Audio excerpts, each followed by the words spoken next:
பிரியமான கர்த்தருடைய பிள்ளைகளை இப்பொழுதும் எவாஞ்சலின் இந்த ப்ரோக்ராமின் மூலமாக உங்களை சந்திப்பதில் நான் பெருமகிழ்ச்சி அடைகிறேன். இன்றைக்கும் கூட நம் நோய்களை குறித்து தியானிக்க இருக்கிறோம். நோய் என்பது சிக்னஸ் என்று கூறப்பட்டுள்ளது. அது நம்முடைய சரீரத்தை பாதிக்கும் காரணியாக இருக்கிறது என்பதை நாம் அறிந்திருக்கிறோம். நோயை பற்றி கூறும்போது கர்த்தர் சகல நோய்களையும் உன்னை விட்டு விலக்குவார் என்று வேதம் கூறுகிறது. மட்டுமல்ல, எகிப்தியரின் கொடிய ரோகங்களில் ஒன்று முன்மேல் வரப்பண்ணாமல் உன்னை பகைக்கிற யாவர் மேலும் வரப்பண்ணுவார் என்று உபாகமம் 7:15 கூறப்பட்டுள்ளது. எனவே நோய்களை சகல நோய்களையும் நம்மை விட்டு விலக்குவார். அவர் நம்மை பகைக்கிறவர்களுக்கு அந்த நோயை கொடுப்பார் என்று வேதம் கூறுகிறது.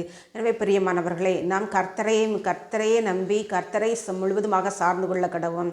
மட்டுமல்ல, அவர் சகல நோய்களையும் குணமாக்கி நம்முடைய பிராணனை அழிவுக்கு விலக்கி தப்புவிக்கிறார் என்று வேதம் சங்கீதத்தின் புத்தகத்திலே கூறப்பட்டுள்ளது. மட்டுமல்ல, நம்முடைய நோயை சிலுவையின் மேல் சுமந்தார் என்று கூறப்பட்டுள்ளது. சிலுவையின் மேல் நம்முடைய துக்கங்களையும் நோய்களையும் சுமந்தார் என்று வேதம் கூறுகிறது. மட்டுமல்ல, நம்முடைய நோய்களை சிலுவையின் மேல் சுமந்தார் என்றும் நம்முடைய நோய்கள் அனைத்தையும் நீக்கி சுஸ்தமாக்கினார் என்றும் இயேசு கிறிஸ்துவை குறித்து கூறப்பட்டுள்ளது.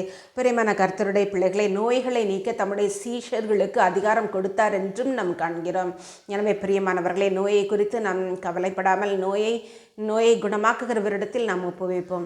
நாம் ஜெபிப்போமா? அன்புள்ள பரமபிதாவாகிய கர்த்தாவே, உம்முடைய நாமத்தை மகிமைப்படுத்துங்க. ஆண்டவரே, எங்களுடைய சரீரத்தை பாதிக்கிற எல்லா காரணிகளையும் நோய்களையும் எங்களை விட்டு விலக்கும். நீர் அவ்விதமாகவே செய்யப்போகிற தயவுக்காக நமக்கு நன்றி செலுத்துகிறோம். மீட்பர் இயேசுவின் நாமத்தில் ஜெபிக்கிறேன் நல்ல பிதாவே, ஆமேன்.